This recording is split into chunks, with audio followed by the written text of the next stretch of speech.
semuanya, perkenalkan nama saya Angela Stefani dari kelas 3 PHP 1 dengan NIM 19190035. Di video kali ini saya akan menjelaskan makanan dari Indonesia bagian tengah, yaitu mie titi dari Makassar, Sulawesi Selatan, dan bakpia patok dari Yogyakarta sebagai makanan akulturasi budayanya. Bagaimana sih sejarah asal-usul mie titi ini? Nah, mie titi berupa masakan mie kering yang dilengkapi atau disiram dengan kuah berbumbu kental. Titi sebenarnya adalah sapaan akrab mendiang Angko Chow, ayah dari Freddy Koheng, pemilik usaha mie titi di Jalan Dr. Wahidin Sudirohusodo, Makassar.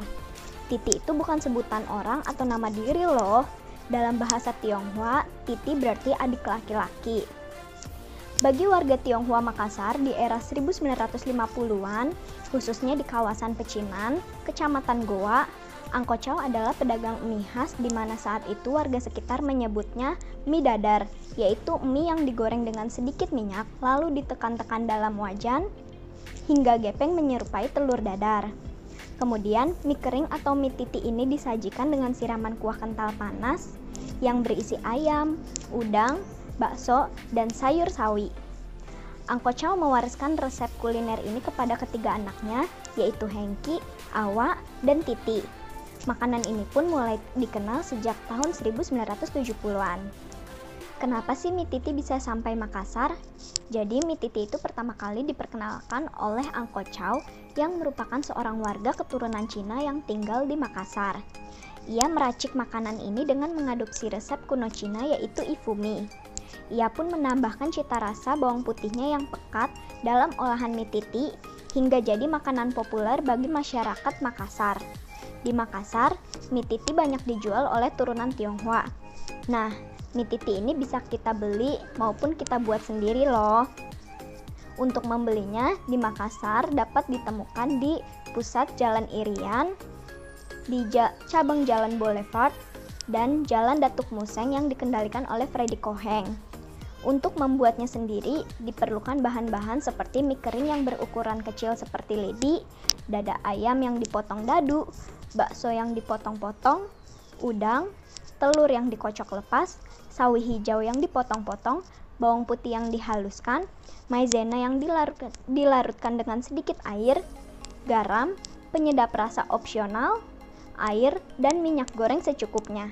Untuk cara memasak mie titi sebagai berikut. Panaskan minyak untuk menggoreng, lalu goreng mie hingga berubah kecoklatan. Angkat dan tiriskan, lalu sisihkan. Rebus dada ayam hingga setengah matang, angkat dan sisihkan.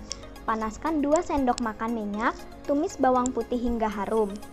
Masukkan daging ayam, bakso, udang, dan air. Aduk dan masak hingga mendidih. Masukkan sawi hijau dan kocokan telur, aduk rata. Bumbui dengan garam dan penyedap rasa, aduk rata dan biarkan mendidih kembali. Koreksilah rasanya. Tuang larutan maizena, aduk cepat hingga kuah meletup-letup. Matikan api, lalu tata mie kering di atas piring saji, tuang dengan kuah. Lalu mie titi siap disajikan. Selanjutnya, saya akan menjelaskan akulturasi budaya terhadap makanan bakpia. Siapa sih yang tidak tahu makanan bakpia? Makanan ikonik yang biasa dijadikan oleh-oleh jika berkunjung ke Yogyakarta tersebut. Tapi, makanan yang dianggap khas Yogyakarta ini ternyata sebenarnya bukan asli dari Jogja loh, melainkan berasal dari Cina. Bakpia terbentuk dari pengaruh akulturasi budaya Tionghoa dan Jawa. Bakpia berasal dari dialek Hokkien dengan nama asli Tou Luk Pia yang artinya kue atau roti yang berisikan daging. Di Indonesia, nama makanan ini dikenal sebagai pia atau kue pia. Bakpia pertama kali dibawa oleh pendatang asal Tiongkok, Kwik Sun Kwok, pada tahun 1940-an ke Yogyakarta. Pada saat itu, Kwik menyewa sebidang tanah di kampung Suryo Wijayan di Jogja milik seorang warga lokal bernama Niti Gurnito.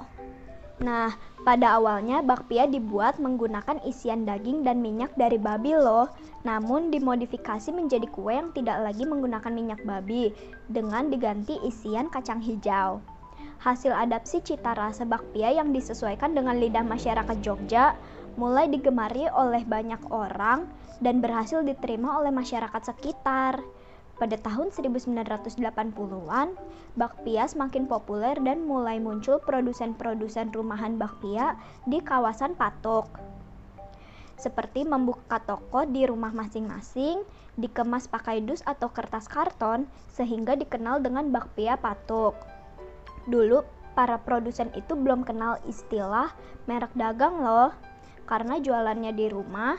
Jadi merek dagang mereka itu sesuai dengan nomor rumah pembuatannya seperti bakpia Patok 25, 75, dan lain-lain. Seiring dengan berkembangnya waktu dan banyak permintaan dari pelanggan, isi bakpia Patok itu semakin bermacam-macam dan berinovasi dengan berbagai varian isi baru seperti keju, coklat, pandan, ubi, dan lain-lain. Sekian video dari saya, semoga bermanfaat. Terima kasih telah menonton. Sampai jumpa.